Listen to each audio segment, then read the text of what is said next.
we have the pleasure to invite a distinguished scholar of international repute, a distinguished scholar that has not only made a name in the USA, but he has done that in this country, and we do know anywhere you go through, just put a K in your internet, Katampe will come out.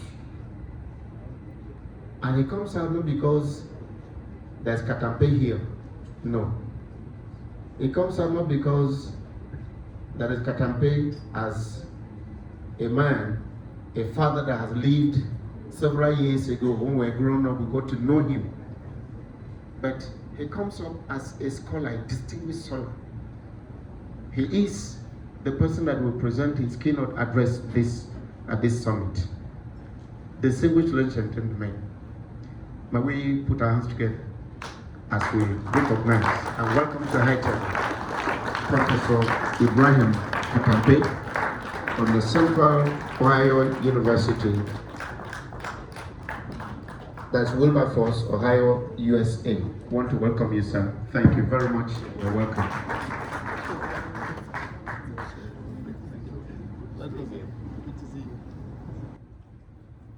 It is my pleasure to welcome you to this leadership summit. It has been organized to prove the point that we are not a people that are full of rhetorics. That what we say we will do is what we will do.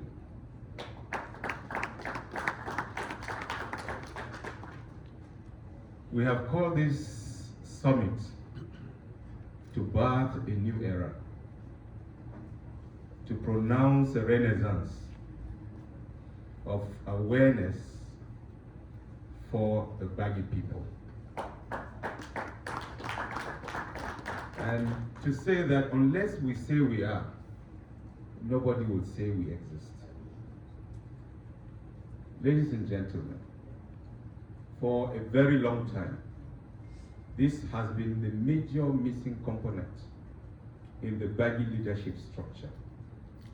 And we have decided today, Gbagyi teachers, Gbagyi lecturers, Gbagyi researchers are here to complement what the traditional institution has done for a very long time. To also complement what our astute political leaders have done for a very long time. It is for this reason that we chose the topic, scholarship and the challenge of self-determination. Ladies and gentlemen, this topic is going to be delivered by a world outstanding scholar, Professor Ibrahim Katampe. And we have paraded him not because we want to massage his ego, but because that is the reality. Professor Ibrahim Katampe is a household name in the Nigerian educational sector. The Federal Ministry of Education depends on him. NUC depends on him. TED depends on him. And if you care to know, Nigeria's ecological problems are also being treated courtesy of his intellectual resources. He is not a historian, he is not a sociologist, he is not in the humanities, but I tell you that this world-renowned chemist, by the time he is through, it will be difficult for you to place what his discipline is if I had not told you. He is so versatile to the extent that unless we harness his ideas, unless we depend on his thoughts to launch ourselves into this new era, we will be defeating ourselves as a people. So we have invited him in addition to parade him as our illustrious son. Ladies and gentlemen, there are people here who are very, very important to us, and they are our students. We have a sense of history, and that tells us that unless we begin to mentor the next generation, we're going to have a leadership glut. That is why, in addition, we have called them up here to see the cream of scholars that there are in Gbagyi land. The list is not available, and I'm telling you that those who are present here are by no means 1/10 of the representation of Gbagyi scholars that we have in Nigeria. We hope that as we interact, these young people will identify those who speak to their dreams. I want to assure you that you have our back. Finally, let me say that this would not have been possible without the labor of what the crafters of one of our national items said, the labors of our heroes past shall never be in vain.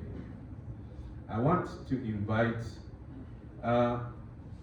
Barrister George Koche to stand up.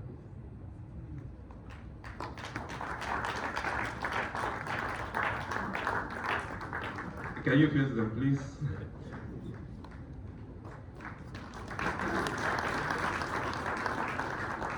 Thank you. You may be seated, sir.